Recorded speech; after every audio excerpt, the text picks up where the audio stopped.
Time now for your forewarned weather with Cedric Haynes.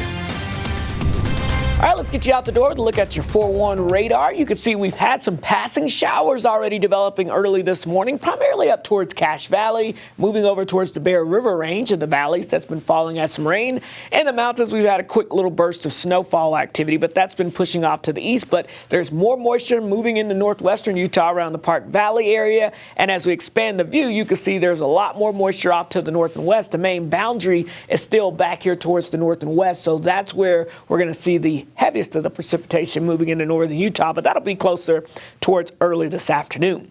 The big story as we go throughout the next couple of hours, you're going to notice that wind machine starting to crank up. So areas in the red here, especially areas just to our north and east, winds will likely gust over 70 miles per hour at times. That's a pretty large area for that. Areas in the pink and the purple here, that's where winds could gust in the highest elevations over 100 miles per hour. So a lot of wind energy with this system. And while we're not going to see winds that strong, we could easily have winds gusting in that 40 to 55 mile per hour range. So here we go. We've got wind alerts in effect for you, wind advisories that kick in starting around mid-morning today, so around 11 a.m. or so. And this includes the Salt Lake Valley up towards Cache Valley. This is where winds, again, in the valleys could gust 40 to 55 miles per hour. Now, you get into the high wind warnings here. This is western Box Elder and Tooele County, Uinta County, portions of the Great Salt Lake Desert. We're talking about winds that will likely gust over 60 miles per hour as to get throughout the day at times as that boundary moves in. Let me show you what it looks like here with your future wind gust here. Notice in the next couple of hours, we'll start to see those winds starting to translate from northeast Nevada up into northwestern Utah, winds gusting up to 30 miles per hour. And then by the time we get towards the sun coming up and let's say 9, 10 o'clock in the morning, I expect winds potentially to be howling here from 40 to 50 miles per hour across northwestern Utah.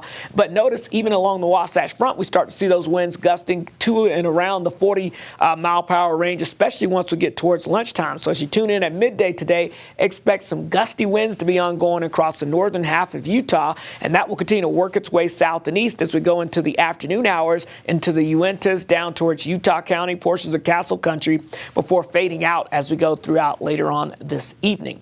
As far as the precipitation goes, let's look at futurecasts. Some of these valley rain and mountain snow showers this morning give way more to a boundary that will develop off to the north and west. This is where the most significant precipitation will roll through. And as this comes on through, not only are you going to see a period of some potentially heavy rainfall coming down, but we're going to have those gusty winds that will be blowing some of that rain around in the valleys, blowing that snow around in the mountains above 8,000 feet. And we add on to that the chance of a couple of isolated rumbles of thunder with this. So a little dynamic system moving on through.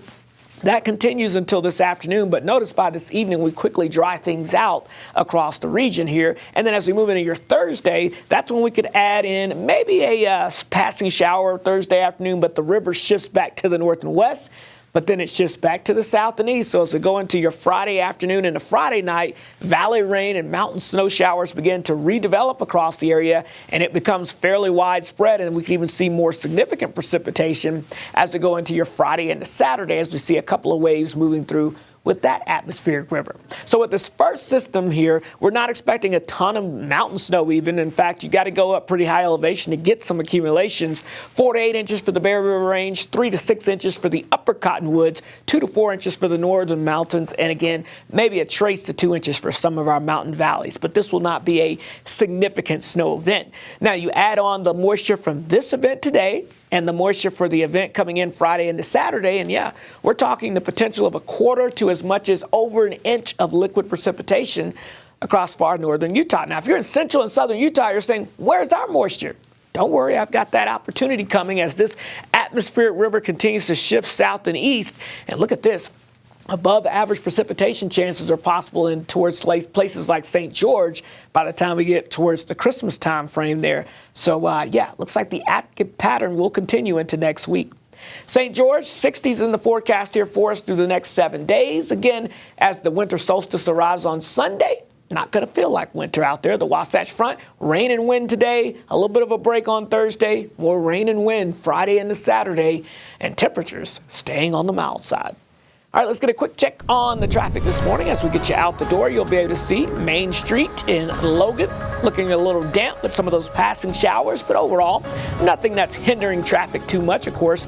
Again, this is Main Street at 100 South. Now, as we make your way down towards the other portions of the Wasatch Front, like closer towards the airport, if you're making that commute, looking pretty good right now with dry roadways and fairly light traffic showing up out there across the area.